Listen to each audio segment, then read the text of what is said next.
3, 4, 5, 6, 7, 8, 1, 1, 2, 3, 4, 5, 7, 8, 1, 2, 3, 4, 5, 6, 7, 8, 1, 2... Bueno, ni Amaiur Ruluaga naiz, Bea Monse Alvarez eta Claudia Gómez.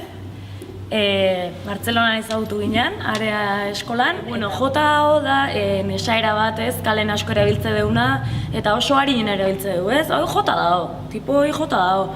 Eta nahi genuen pixkate bai hortik jo, zer da jota edotea edo erotuta edotea, zer da normala izatea, zerk determinatzeun zer da erokeria, zer da normala izatea.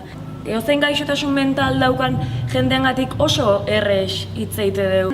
Izen horrekin baitaren nahi gen hitzein etiketa hortaz jartze deuna gaixotasun mental bat daukan jende horri. Keinuin, hor daun sufrimentua. Normaletik ateratzen den pertsona bat, ia pixkat estigmatizatua dago. Horren ideiakin sortu zen JO proiektua. Eta, sortutakoak deialdien aurkeztu genuen, eta sarita izan zen. Gaian inguruko hausnarketa oso sakon bat ingenuen. Eta, guain, hausnarketa sakon hortatikan, jaigea pixkat dinamikak jartzen pausotan, koreografiatzen.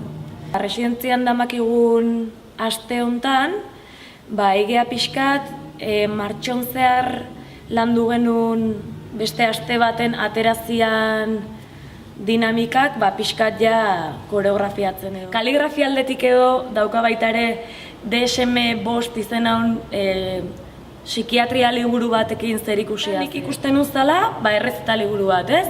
Sintoma hau eta hau, gaixotasun badaukazu. Eta esate genuen, jode baino, igual nik bai dauzkat sintoma horiek guztik eta psikiatra najunez naizelako ez diate diagnostikatzen gaixotasun bat. Izenak dauka, kaligrafia aldetik dauka J, gidoi bat eta AO.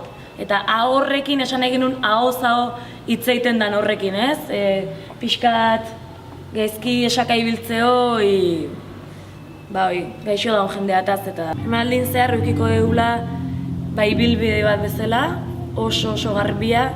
Izango litzakena, gutxi gora bera, jarraitu beharko litzakena, ez, bizitzan.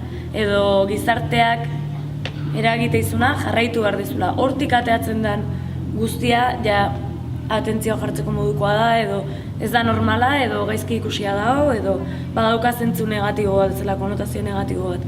Orduan, iten nahi geana da, sortu bat bide hortatik ateratzea, ez? Eukitzea, nolait esan da, kortozirkuito batzuk, eragite izutena bide hortatik ateratzea.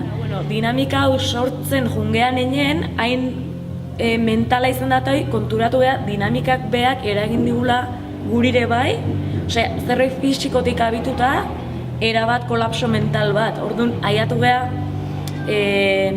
horputzetikan, zerbait fisikotik lortzea hasieran geneukan ideia horta fisikoa landuta gero.